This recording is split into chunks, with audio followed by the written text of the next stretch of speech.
Welcome to Rants TV, Travel and Events.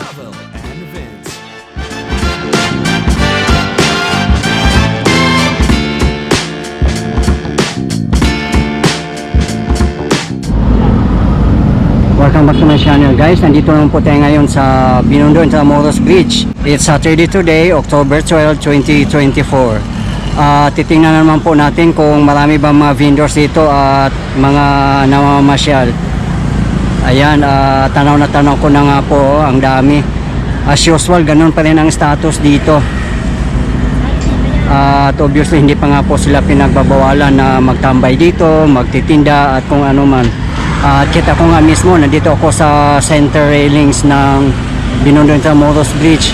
At yun nga, wala pa namang nagbabawal dito. Ayan o.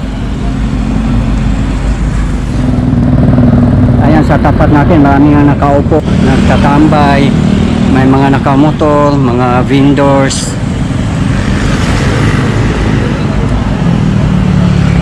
Ayan, yun nga, pag maraming vendors, marami ding basura. Hindi naman natin makokontrol yung mga bumibili kung saan nilalagay yung mga basura nila. Kasi wala namang basurahan din dito.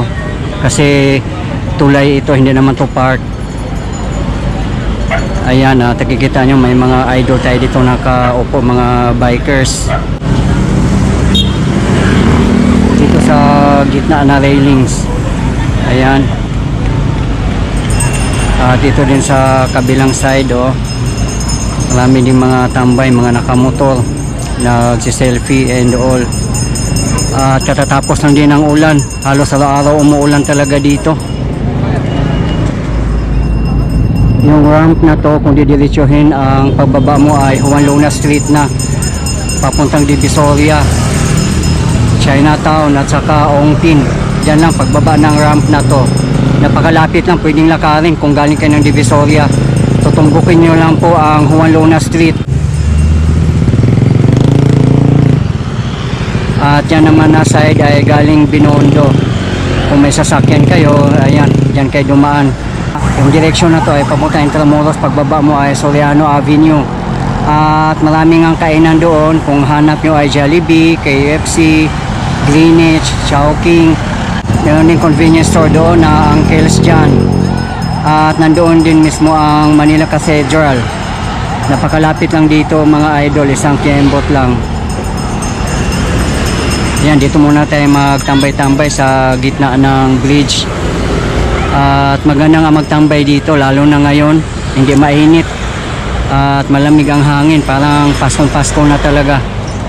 Marami nga ding nag-comment sa video natin about ito sa iconic Binondo Intramuros Bridge na hindi daw dapat talaga gawing park yung bridge na to. Kasi nga obstruction din sa mga motorist. Katulad niyan, yung bike lane, ginagawa na nilang parking at ginagawang tindahan nila. Nakikita nyo naman, marami mga vendors. Kaya hindi talaga maganda tingnan at nagkukos din ng mga basura yung mga vendors.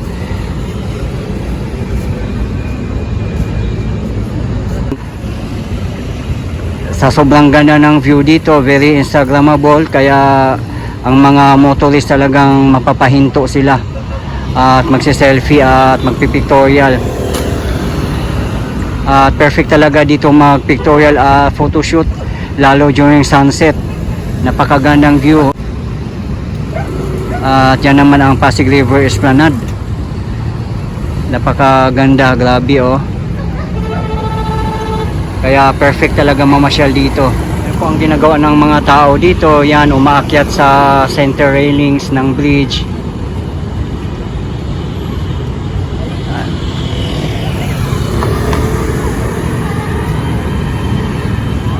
Kaya nga, delikado lang talaga, baka mahagip ng sasakyan kasi daanan to ng mga sasakyan. Dubli ingat na lang talaga.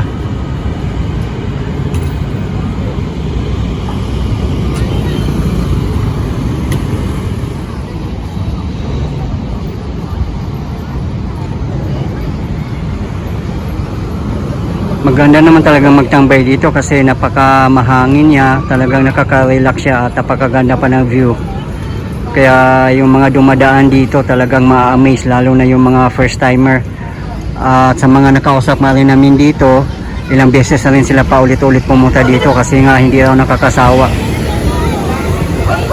Which is true. At kung kayo ay hindi pa nakapamasyal dito, mamasyal na kayo.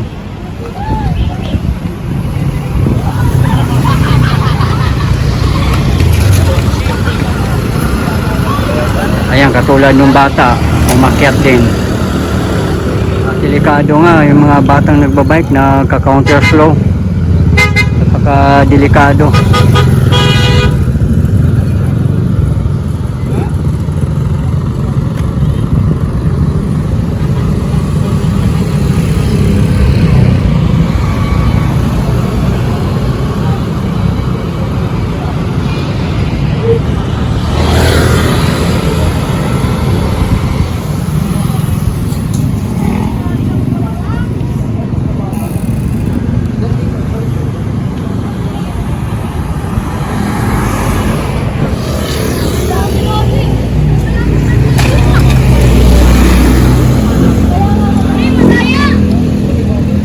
Ayan o, yung ginagawa ng mga bata, napaka-delikado talaga. Baka mahagip ng mga sasakyan dumadaan.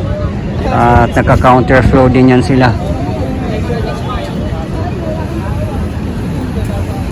Ayan o, dito talaga hindi na siya mukhang tulay.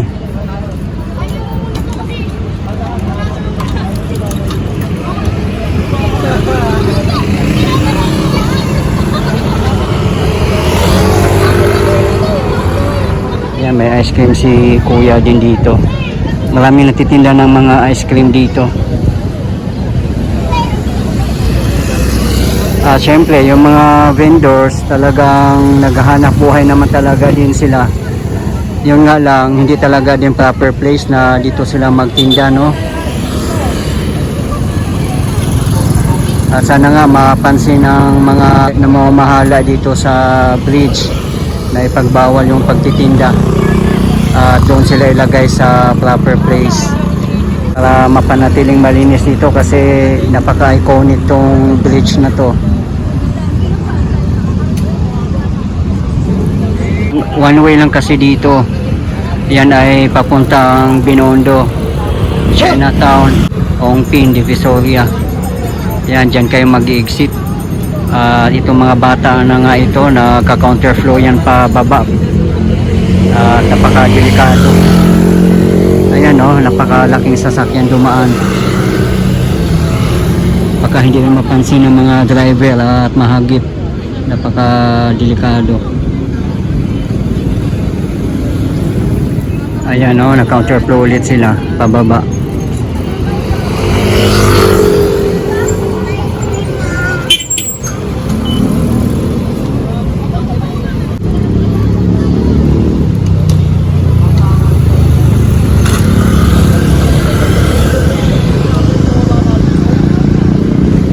Dito ako sa pedestrian at ito na nga yung nagsiserve ng viewing deck. Ayan, yung view natin ay ang Pasig River Esplanade Phase 1C. At ayun naman sa tapat natin ay Jones Bridge.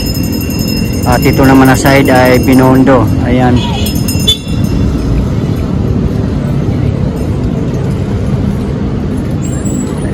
Ayan, palami ng palami ang mga namamasyal dito.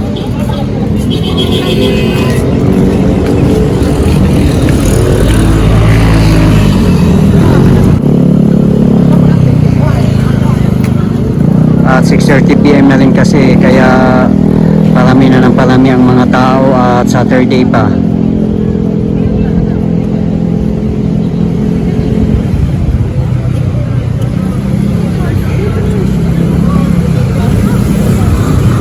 Ayan, sarap talaga tumambay dito at sana nga kung mamasyal tayo dito magiging responsible tayo sa ating mga basura. Pag meron kayong mga dalang food, mga drinks, pag walang basurahan makikita, ilagay na lang muna natin sa bag o sa bulsa kung kaya. Huwag nating iiwan lang kung saan tayo nakatayo or nakaupo para mapanatiling malinis ang ating napakagandang pasyalan na pang world class at napaka-iconic na Binondo Intramuros Bridge. Kasi para sa atin naman po ito. Ayan sila ate. Nag-stop sila para mag-selfie.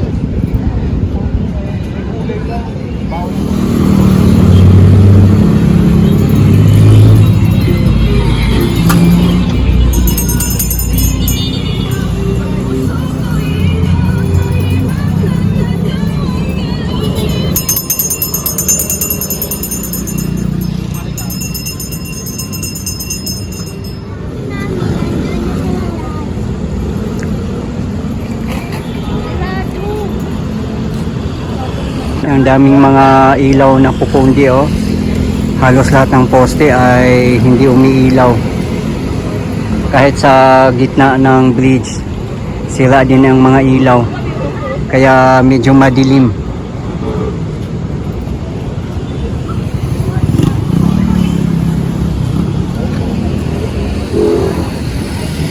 Ayan oh.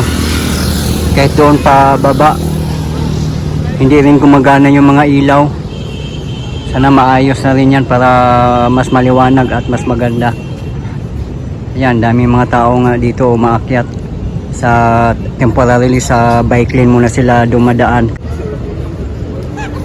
Yun nga, doble ingat lang kayo pag dyan kayo dumaan kasi daanan niya ng mga sasakyan talaga.